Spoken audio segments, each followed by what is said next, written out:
In 1966, the Australian Lacrosse Council adopted amended laws for a period of 3 years. Experienced players, as well as newcomers to the game, must familiarize themselves with these new laws, particularly the section covering infringements and fouls. One player's ignorance of these rules may severely penalize his team.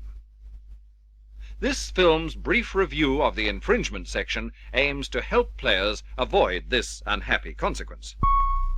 A breach of the laws falls into one of 4 categories: technical infringement, involving only one player; personal infringement, one player's minor offense against another; personal foul, one player's offense of serious nature against another; and expulsion foul, a player's act of most serious nature against another player, official or person, or by an official against another official, player or person. Let's look at these in turn. First, technical infringements. Player moving after the referee or goal umpire has sounded his whistle to stop play. If the offending player is in possession, a free throw is awarded the nearest opposition player at the point of the offense. If neither team was in possession, a 30 seconds penalty is imposed on the offending player. Player touching the ball with his hand. This includes a goalkeeper outside the crease area. The penalty, a free throw to the nearest opposing player. If the goalkeeper in the crease area catches the ball in his hand, the penalty is again a free throw.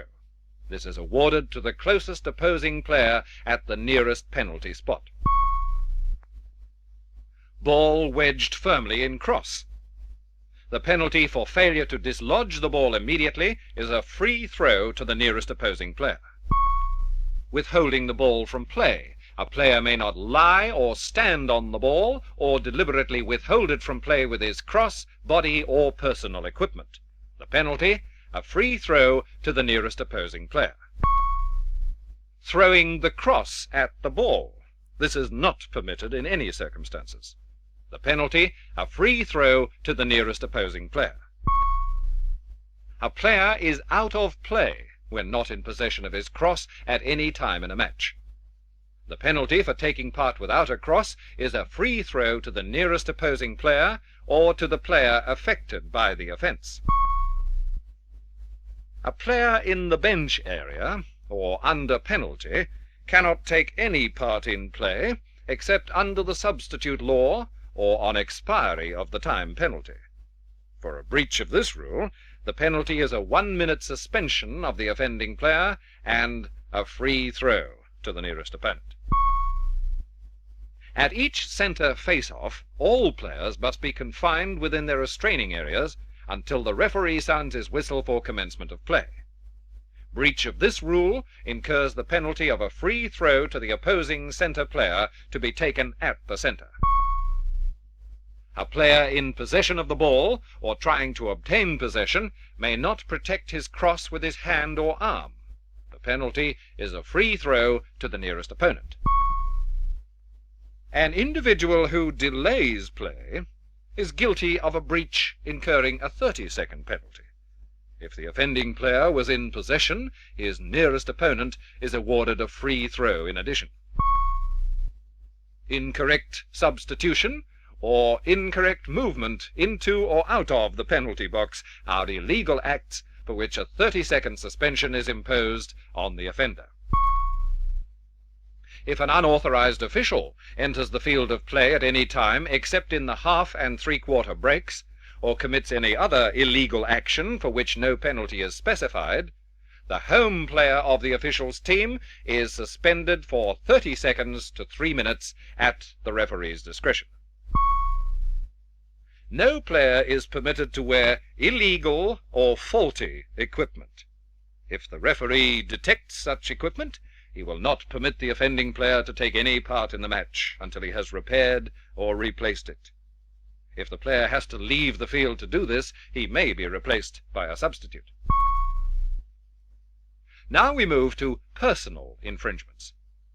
A player hitting an opponent with his cross while throwing incurs a penalty of a free throw to the offended player.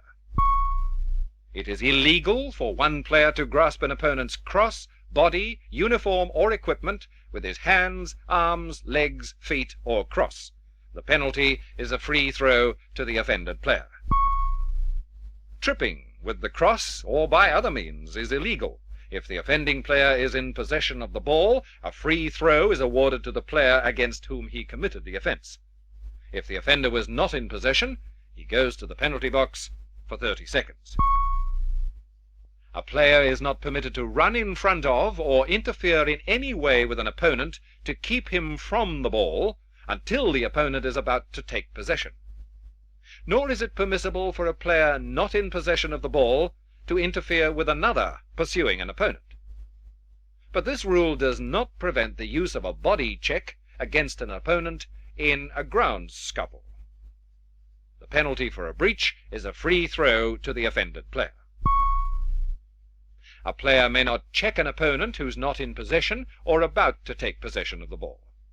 The penalty, 30 seconds for the offending player and a free throw to the opponent nearest the ball when the infringement occurred. A player in possession or trying to obtain possession may not use his free hand or arm to forcibly prevent an opponent from taking the ball from him or otherwise obtaining it. The penalty is a free throw to the offended player. A team captain is not permitted to claim fouls on trivial grounds. The referee will first caution the offending captain. If he persists in the offence, the referee will disqualify him for 2 minutes. In the category of personal fouls, a cardinal rule is that no player shall strike another with his cross. The rule stipulates that mere contact is not a hit. An offence occurs only when the hit is a definite blow.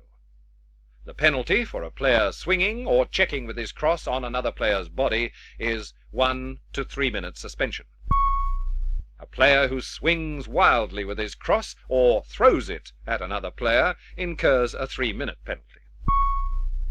It is illegal for a player to deliberately throw a ball at an opponent, or to try to intimidate him with bodily force, the ball, or the cross. The penalty, 2 minutes suspension. The use of undue force against an opponent, body checking from behind, or body checking without keeping one foot on the ground, or the use of undue force in checking with the cross, are illegal acts. The penalty is 3 minutes suspension of the offending player and a free throw to the player against whom the breach was committed.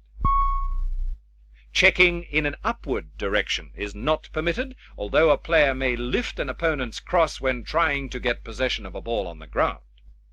The breach incurs a 1-minute penalty.